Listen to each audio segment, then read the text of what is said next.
Melihat langsung tarian itu, Laryangi, magisnya sungguh terasa.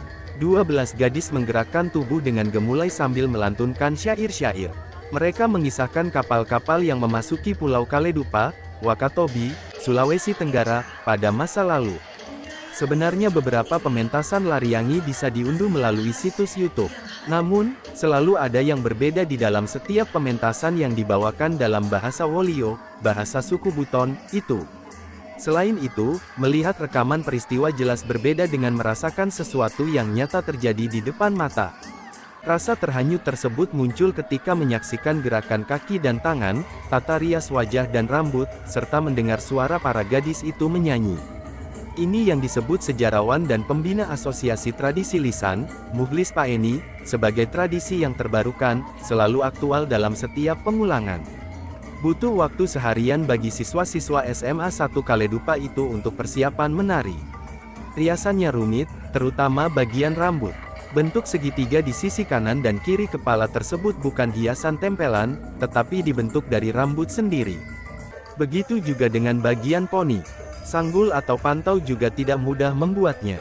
Para penari mengenakan busana yang penuh hiasan dan manik-manik, plus berbagai aksesori, seperti gelang berukir, kalung, dan giwang.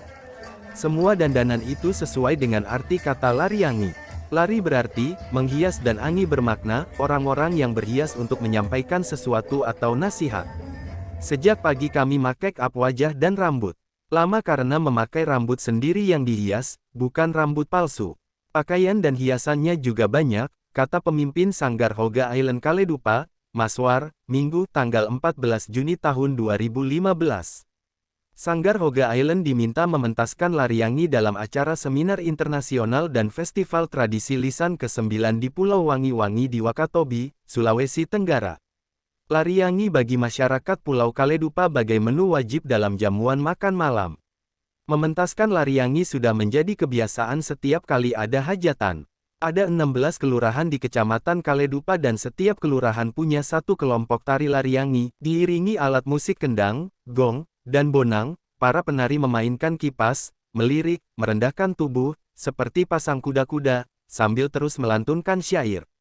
Lagu pertama, Iya Malahu, menceritakan satu cerita di Keraton Buton pada masa silam, tentang kapal-kapal yang masuk ke Kaledupa. Lagu kedua, Ritanjot, tentang puji-pujian untuk Pulau Hoga. Mari kita sama-sama pelihara isi Pulau Hoga, terumbu kerangnya jangan dibom. Laut itu warisan dunia dari Barata Kaledupa, begitu isi liriknya. Pada zaman dulu, bisa semalaman tarian ini dipentaskan untuk raja. Lagunya bisa sampai 30-an. Isinya macam-macam, ada sejarah, petuah, keindahan alam, perang, permainan, kisah cinta, dan lain-lain. Kalau sekarang, biasanya pentas 2 lagu sudah cukup, tutur Maswar. Tari persembahan Laryangi merupakan tradisi lisan yang sudah ada sejak abad ke-17 di Kesultanan Buton, tepatnya di Kaledupa. Sumber lain menyebutkan, tari ini sudah ada sejak abad ke-14 ketika Raja Wakaaka dinobatkan sebagai raja pertama di Kaledupa. Tarian yang telah ditetapkan menjadi warisan budaya nasional pada 2013 ini mulanya adalah tari persembahan untuk menghibur raja yang sedang letih. Laryangi diwariskan turun-temurun hingga kini. Gerakan menari diajarkan secara lisan dari generasi ke generasi, juga lagunya. Tarian ini bisa menjadi warisan dunia tak benda mengingat banyaknya simbol-simbol bermakna di setiap detail riasan dan pakaian, juga pesan-pesan kebaikan dalam syair-syairnya. Simbol-simbol itu antara lain hiasan yang disebut panto yang diletakkan di kepala, menandakan derajat kebangsawanan. Lalu ada bunga konde sebagai lambang pagar beton keraton, kalung dengan bentuk matahari dan bulan sebagai sumber cahaya, dan hiasan naga sebagai lambang penjaga benteng keraton.